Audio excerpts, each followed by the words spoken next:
সমিতি কর্তৃক আয়োজিত আজকের এই মত বিনিময় সভার সম্মানিত সভাপতি, সম্মানিত সাধারণ সম্পাদক, উপস্থিত ব্যবসায়ী ভাইরা এবং আমাদের মাঝে আজকে প্রধান অতিথি হিসেবে আসল অলঙ্কিত করেছেন কেরানীগঞ্জ গার্মেন্টস ব্যবসায়ী ও দোকান মালিক সমবায় সমিতি লিমিটেডের বারবার নির্বাচিত সফল সভাপতি এবং বর্তমান কমিটির সংগ্রামী সভাপতি আলহাজ আনোয়ার হোসেন আনোয়ার সাহেব সহ সবাইকে আমাদের কেরানীগঞ্জ গার্মেন্টস মালিক ও দোকান মালিক সমবায় সমিতি লিমিটেডের পক্ষ থেকে রক্তিম শুভেচ্ছা ও অভিনন্দন জানাই।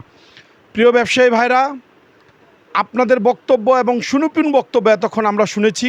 আসলে আমাদের আর নতুন করে বলার কিছুই নাই। আপনারা যে দাবিগুলো করছেন এই দাবিগুলো শতভাগ যৌক্তিক। এই দাবিগুলোর মধ্যে অন্যতম যে দাবিটা আসছে সেটা হচ্ছে ঘাটকে আগের জায়গায় ফিরিয়ে দেওয়া। এর অর্থ হলো, আমি মাননীয় সভাপতির দৃষ্টি আকর্ষণ করে বলবো, আমরা দেখেছি ছোটোবেলায় যে এইখানে এই জেলা পরিষদ বরাবর একটা ঘাট ছিল এবং ওই পারে যেখানে এখন টার্মিনাল লাগায় পল্টুন স্থাপন করে বন্ধ করে দেওয়া হয়েছে, আমার মনে হয় ওই পারের 2টা পল্টুন আমরা বিআইডব্লিউটির কাছে আবেদন করে আমরা শত শত হাজার হাজার ব্যবসায়ীর আপনার সিগনেচার নিয়ে এই সিগনেচারের একটা বই করে আমরা যদি সেই বিআইডব্লিউটির অফিসে আমরা জমা দেই এবং মতিঝিল তাদের হেড অফিস আছে আমরা সেখানে জমা দেই এবং আমাদের যে স্থানীয় নেতৃবৃন্দ আছে তাদের সাথে নিয়ে আমরা যদি এটা জমা দেই, আমাদের ব্যবসায়ীদের প্রাণের দাবি, যেহেতু এই সারা বাংলাদেশের আভ্যন্তরীণ গার্মেন্টস পণ্যের যে চাহিদা, সেই চাহিদার শতকরা 80 থেকে 90% আমাদের এই কেরানীগঞ্জ থেকে পূর্ণ হয়। আমার বিশ্বাস এই দাবি যদি আমরা সঠিক পথে সঠিক পদ্ধতিতে আমরা তাদের কাছে উপস্থাপন করতে পারি, ইনশাআল্লাহ অনতিবিলম্বে আমাদের এই দাবি পূরণ হবে ইনশাআল্লাহ। প্রিয় ভাইরা, আরেকটা দাবি অনেকে আজকে হয়তো বলে নাই, কিন্তু এই দাবিটা সবার মনেই আছে আমি জানি। সেটা হচ্ছে যে ঘাট থেকে যখন তারা পার হয় তখন সেই ঘাটে যারা পয়সা তুলে তারা বিভিন্ন ব্যবসায়ীদের জামা ধরে টান দেয়, হাত ধরে টান দেয়, টাকা দিয়ে যান।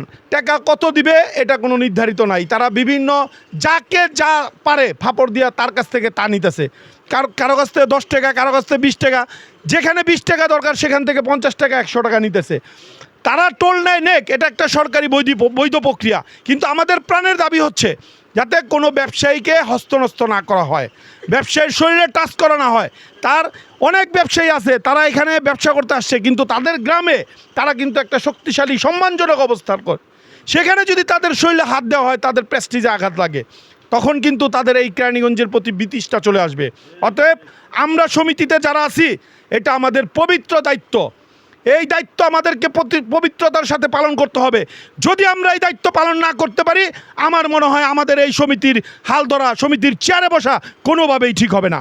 আমি ওয়াদা করে যাচ্ছি, ইনশাল্লাহ যদি আমাদের কর্মকর্তা যারা আছে, আমি যদি এই ক্যাবিনেটে বর্তমানে সহসভাপতি পদে আছি, যদিও আমার সভাপতি সাহেব না বলছে ভোট চাইতে, আমি আপনাদের কাছে দোয়া চাই, আমি নির্বাচন করব, আপনাদের দোয়া চাইলাম।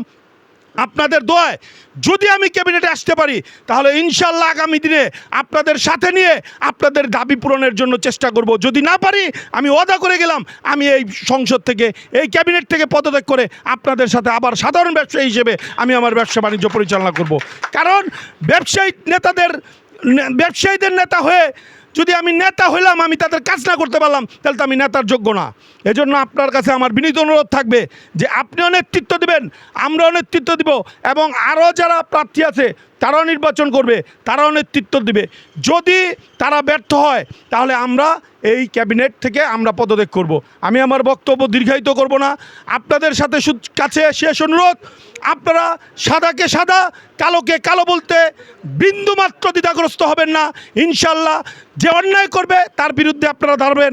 আপনাদের পাশে আমি ছিলাম, আছি, থাকবো, এই আশাবাদ ব্যক্ত করে আমি আমার বক্তব্য শেষ করছি। আসসালামু আলাইকুম।